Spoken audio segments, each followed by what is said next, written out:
Yes, YouTube, Orange73 here with a video about what I would change. Right off the bat, I just want to say I'm absolutely loving the bike so far, but there's a few things that I'd like to change on it, and I'm going to talk you through what those are now.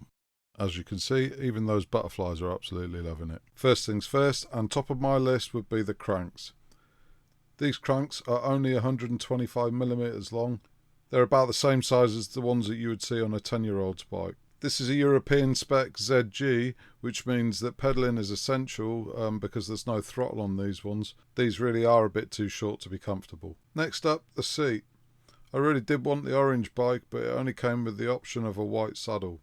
There's nothing wrong with it really, but you could just tell that the white's going to get dirty quite quickly. As you can see, I haven't even managed to take out all of the plastic it was wrapped in originally when I got it.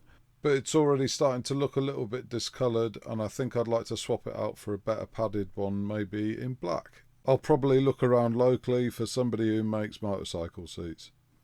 Of course, trying to get that Super73 logo might be tough. Next up, I'm going to talk about the lamps. Again, these lamps came as part of the EU spec for the ZG.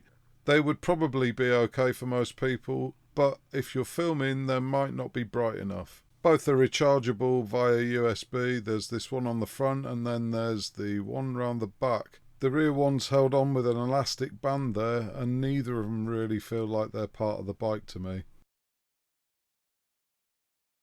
Now I'm going to demonstrate by cutting away to some other video where I switch the rear light on so you could see how bright it is. There you go, you can see the red light on the back lighting up there. Be good enough to help you be seen at night. The front light is probably good enough for you to be seen at night as well, but as you can see here in this video, we could do with something that lights up a bit more for the camera. Also, riding through London, I just want to be seen.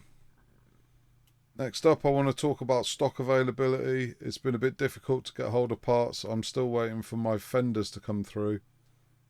I'd really like to 3D print a custom bracket to put all of the lights on the back here underneath the saddle.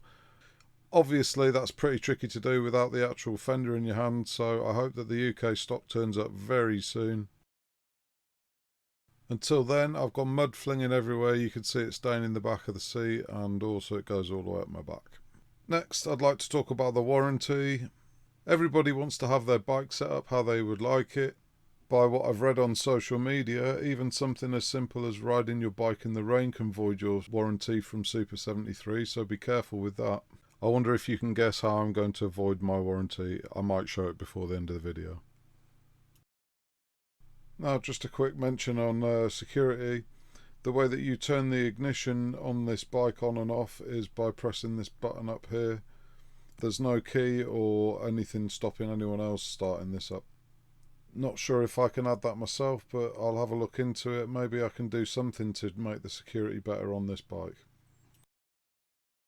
Finally, not something that I would change myself, but something that has been changed between the Z1 model in the States and the ZG model in the UK and Europe. You'll notice on the handlebars that the instrumentation is slightly different. We don't have the throttle, as I mentioned earlier. This model is pedal assist only and is limited to 15 miles an hour as per UK law. Oh, and as you can see there's my warranty buster. I've fitted on a little drinks holder, someplace to hold my G&T. How terribly civilised.